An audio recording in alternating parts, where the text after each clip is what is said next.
राहुल अपनी पत्नी सीमा और अपनी मां के साथ रहता था। गर्मियों की छुट्टी में राहुल की बुआ फूफा अपने लड़के सोनू के साथ उनके घर रहने आए। घर आते ही फूफा जी राहुल से बोले कि यहाँ तो बहुत गर्मी है, घर में कोई एसी नहीं है क्या?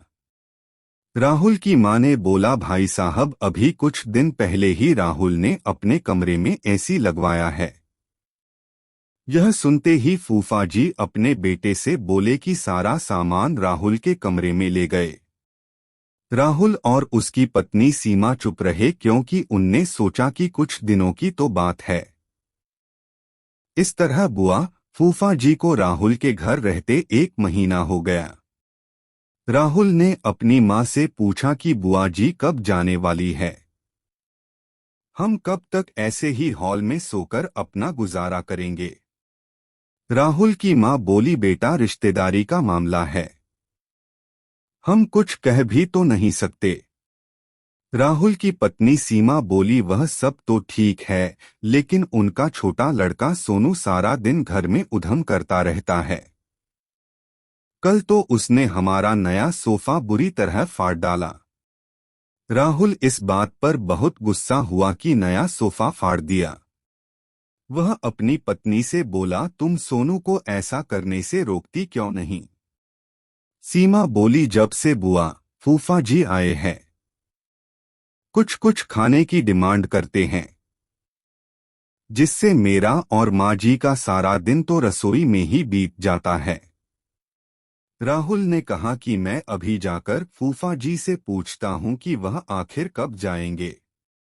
राहुल ने बातों बातों में फूफा जी से कहा कि 1 महीना हो गया है, आपके जॉब की छुट्टियां तो खत्म हो गई होंगी न?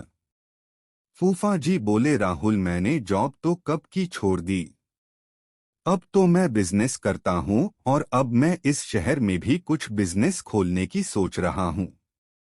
पहले इस शहर को अच्छे से समझ लूं, जिसमें 2 से 3 महीने तो लग ही जाएंगे। यह सुनकर राहुल समझ गया कि फूफा जी अभी जाने वाले नहीं हैं।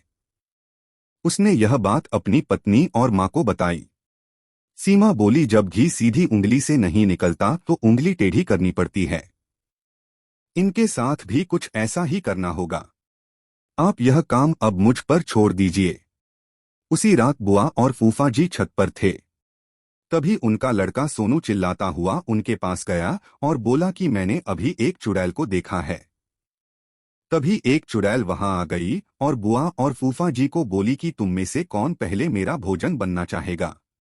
चुड़ैल को देखकर वह बहुत डर गए और उस घर से भाग गए। उनके जाने के बाद सीमा ने अपना चुड़ैल का मुखौटा उतारा। बुआ के परिवार के जाने के बाद सबने चैन की सांस ली। सीमा की सास ने सीमा से कहा कि तू तो बड़ी अच्छी चुड़ैल बनती है। यह कहकर सब हंसने लगे।